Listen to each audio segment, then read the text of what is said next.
വിശുദ്ധ യോഹന്നാൻ എഴുതിയ സുവിശേഷം 12-ാം അധ്യായം. തൈലാഭിഷേകം. മരിച്ചവരിൽ നിന്ന് താൻ ഉയിർപ്പിച്ച ലാസർ താമസിച്ചിരുന്ന ബഥാനിയായിലേക്ക് പെസഹായ്ക്ക് 6 ദിവസം മുൻപ് യേശു വന്നു. അവർ അവന് അത്താഴമൊരുക്കി. മർത്ത പരിചരിച്ചു. അവനോടുകൂടെ ഭക്ഷണത്തിനിരുന്നവരിൽ ലാസറും ഉണ്ടായിരുന്നു. മറിയം വിലയേറിയതും ശുദ്ധവുമായ ഒരു കുപ്പി നാർദീൻ സുഗന്ധതൈലമെടുത്ത് യേശുവിൻ്റെ പാദങ്ങളിൽ പൂശുകയും തൻ്റെ തലമുടി കൊണ്ട് അവൻ്റെ പാദങ്ങൾ തുടയ്ക്കുകയും ചെയ്തു. തൈലത്തിൻ്റെ പരിമളം കൊണ്ട് വീട് നിറഞ്ഞു. അവൻ്റെ ശിഷ്യന്മാരിൽ ഒരുവനും അവനെ ഒറ്റിക്കൊടുക്കാനിരുന്നവനുമായ യൂദാസ് കൊറിയാത്ത പറഞ്ഞു, എന്തുകൊണ്ട് ഈ തൈലം 300 ധനാറയ്ക്ക് വിറ്റ് ദരിദ്രർക്ക് കൊടുത്തില്ല? അവൻ ഇത് പറഞ്ഞത് അവന് ദരിദ്രരോട് പരിഗണന ഉണ്ടായിരുന്നത് കൊണ്ടല്ല, പ്രത്യുത അവൻ ഒരു കള്ളനായിരുന്നതുകൊണ്ടും പണസഞ്ചി അവൻ്റെ കയ്യിലായിരുന്നതുകൊണ്ടും അതിൽ വീഴുന്നതിൽ നിന്ന് അവൻ എടുത്തിരുന്നതുകൊണ്ടുമാണ്. യേശു പറഞ്ഞു, അവളെ തടയേണ്ട. എൻ്റെ ശവസംസ്കാര ദിനത്തിനായി ഇത് ചെയ്തുവെന്ന് അവൾ കരുതിക്കൊള്ളട്ടെ. ദരിദ്രർ എപ്പോഴും നിങ്ങളോടുകൂടെയുണ്ട്, ഞാൻ എപ്പോഴും നിങ്ങളോടൊത്തുണ്ടായിരിക്കുകയില്ല. അവൻ അവിടെയുണ്ടെന്നറിഞ്ഞ് വലിയ ഒരു ഗണം യഹൂദർ അവിടേക്ക് വന്നു. അവർ വന്നത് യേശുവിനെ ഉദ്ദേശിച്ചു മാത്രമല്ല, അവൻ മരിച്ചവരിൽ നിന്ന് ഉയർപ്പിച്ച ലാസറിനെ കാണാൻ കൂടിയാണ്. ലാസറിനെ കൂടി കൊല്ലാൻ പുരോഹിത പ്രമുഖന്മാർ ആലോചിച്ചു. എന്തെന്നാൽ അവൻ നിമിത്തം യഹൂദരിൽ വളരെ പേർ അവരെ വിട്ട് യേശുവിൽ വിശ്വസിച്ചിരുന്നു. രാജകീയ പ്രവേശനം. അടുത്ത ദിവസം തിരുനാളിന് വന്നുകൂടിയ ഒരു വലിയ ജനക്കൂട്ടം യേശു ജെറുസലേമിലേക്ക് വരുന്നെന്ന് കേട്ട് ഈന്തപ്പനയുടെ കൈകൾ എടുത്തുകൊണ്ട് അവനെ എതിരേൽക്കാൻ പുറപ്പെട്ടു. അവർ വിളിച്ചു പറഞ്ഞു, ഹോസാന, കർത്താവിൻ്റെ നാമത്തിൽ വരുന്നവനും ഇസ്രായേലിൻ്റെ രാജാവുമായവൻ വാഴ്ത്തപ്പെട്ടവൻ. യേശു ഒരു കഴുതക്കുട്ടിയെ കണ്ട് അതിൻ്റെ പുറത്ത് കയറിയിരുന്നു. സിയോൻ പുത്രി, ഭയപ്പെടേണ്ട, ഇതാ നിന്റെ രാജാവ് കഴുതക്കുട്ടിയുടെ പുറത്ത് എഴുന്നള്ളുന്നു എന്ന് എഴുതപ്പെട്ടിരിക്കുന്നു. അവൻ്റെ ശിഷ്യന്മാർക്ക് ആദ്യം ഇത് മനസ്സിലായില്ല. എന്നാൽ യേശു മഹത്വം പ്രാപിച്ചപ്പോൾ അവനെപ്പറ്റി ഇക്കാര്യങ്ങൾ എഴുതപ്പെട്ടിരുന്നുവെന്നും അവനു വേണ്ടി ഇവയെല്ലാം ചെയ്തുവെന്നും അവർ അനുസ്മരിച്ചു. ലാസറിനെ മരിച്ചവരിൽ നിന്ന് ഉയർപ്പിച്ച അവസരത്തിൽ അവനോടൊപ്പം ഉണ്ടായിരുന്ന ജനക്കൂട്ടം അവന് സാക്ഷ്യം നൽകിയിരുന്നു. അവൻ ഈ അടയാളം പ്രവർത്തിച്ചെന്ന് കേട്ടതുകൊണ്ട് കൂടിയാണ് ജനക്കൂട്ടം അവനെ സ്വീകരിക്കുവാൻ വന്നത്. അപ്പോൾ ഫരിസേയർ പരസ്പരം പറഞ്ഞു, നമുക്കൊന്നും ചെയ്യാൻ സാധിക്കുന്നില്ലെന്ന് കാണുന്നില്ലേ? നോക്കൂ, ലോകം അവൻ്റെ പിന്നാലെ പോയി കഴിഞ്ഞു. ഗ്രീക്കുകാർ യേശുവിനെ തേടുന്നു. തിരുനാളിൽ ആരാധിക്കാൻ വന്നവരിൽ ഏതാനും ഗ്രീക്കുകാരുമുണ്ടായിരുന്നു. ഇവർ ഗലീലയിലെ ബത്സയിദായിൽ നിന്നുള്ള പീലിപ്പോസിൻ്റെ അടുക്കൽ ചെന്ന് പറഞ്ഞു, പ്രഭു, ഞങ്ങൾ യേശുവിനെ കാണാൻ ആഗ്രഹിക്കുന്നു. പീലിപ്പോസ് പോയി അന്ത്രയോസിനോട് പറഞ്ഞു. അന്ത്രയോസും പീലിപ്പോസും കൂടി യേശുവിനെ വിവരമറിയിച്ചു. യേശു പറഞ്ഞു, മനുഷ്യപുത്രൻ മഹത്വപ്പെടാനുള്ള സമയമായിരിക്കുന്നു. സത്യം സത്യമായി ഞാൻ നിങ്ങളോട് പറയുന്നു, ഗോതമ്പ് മണി നിലത്ത് വീണ് അഴിയുന്നില്ലെങ്കിൽ അത് അതേപടിയിരിക്കും. അഴിയുന്നെങ്കിലോ അത് വളരെ ഫലം പുറപ്പെടുവിക്കും. തൻ്റെ ജീവനെ സ്നേഹിക്കുന്നവൻ അത് നഷ്ടപ്പെടുത്തുന്നു. ഈ ലോകത്തിൽ തൻ്റെ ജീവനെ ദ്വേഷിക്കുന്നവൻ നിത്യജീവനിലേക്ക് അതിനെ കാത്തു സൂക്ഷിക്കും.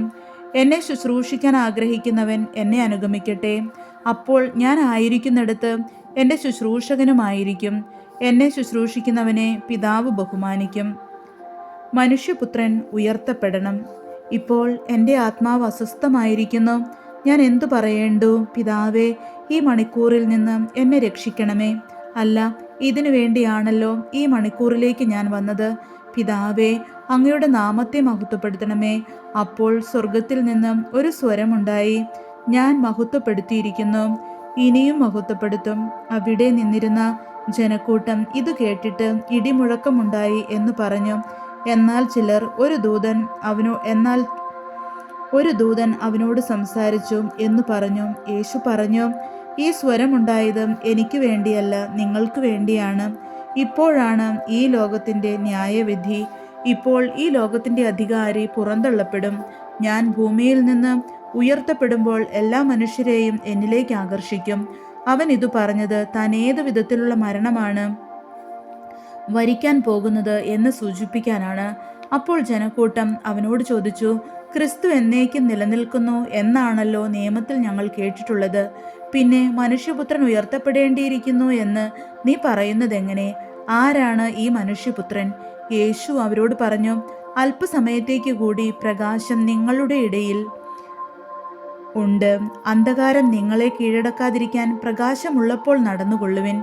അന്ധകാരത്തിൽ നടക്കുന്നവൻ താൻ എവിടേക്കാണ് പോകുന്നതെന്ന് അറിയുന്നില്ല. നിങ്ങൾ പ്രകാശത്തിന്റെ മക്കളാകേണ്ടതിന് നിങ്ങൾക്ക് പ്രകാശമുള്ളപ്പോൾ അതിൽ വിശ്വസിക്കുവിൻ. യഹൂദരുടെ അവിശ്വാസം. ഇതു പറഞ്ഞതിന് ശേഷം യേശു അവരിൽ നിന്ന് പോയി രഹസ്യമായി പാർത്തു. അവൻ വളരെ അടയാളങ്ങൾ അവരുടെ മുൻപാകെ പ്രവർത്തിച്ചെങ്കിലും അവർ അവനിൽ വിശ്വസിച്ചില്ല. യെശയ്യാ പ്രവാചകൻ പറഞ്ഞ വചനം പൂർത്തിയാകേണ്ടതിനാണ് ഇത്. കർത്താവെ, ഞങ്ങളുടെ സന്ദേശം ആര് വിശ്വസിച്ചു? കർത്താവിൻ്റെ ഭുജം ആർക്കാണ് വെളിപ്പെട്ടത്? അതുകൊണ്ട് അവർക്ക് വിശ്വസിക്കാൻ കഴിഞ്ഞില്ല. യെശയ്യാ വീണ്ടും പറഞ്ഞിരിക്കുന്നു, അവർ തങ്ങളുടെ കണ്ണുകൾ കൊണ്ട് കാണുകയും ഹൃദയം കൊണ്ട് ഗ്രഹിക്കുകയും അങ്ങനെ അവർ എന്നിലേക്ക് തിരിഞ്ഞ് ഞാൻ അവരെ സുഖപ്പെടുത്തുകയും ചെയ്യാതിരിക്കേണ്ടതിന് അവിടുന്ന് അവരുടെ കണ്ണുകളെ അന്ധമാക്കുകയും ഹൃദയത്തെ കഠിനമാക്കുകയും ചെയ്തു. അവൻ്റെ മഹത്വം കാണുകയും അവനെപ്പറ്റി സംസാരിക്കുകയും ചെയ്തുകൊണ്ടാണ് യെശയ്യാ ഇങ്ങനെ പ്രസ്താവിച്ചത്. എന്നിട്ടും അധികാരികളിൽ പോലും അനേകർ അവനിൽ വിശ്വസിച്ചു.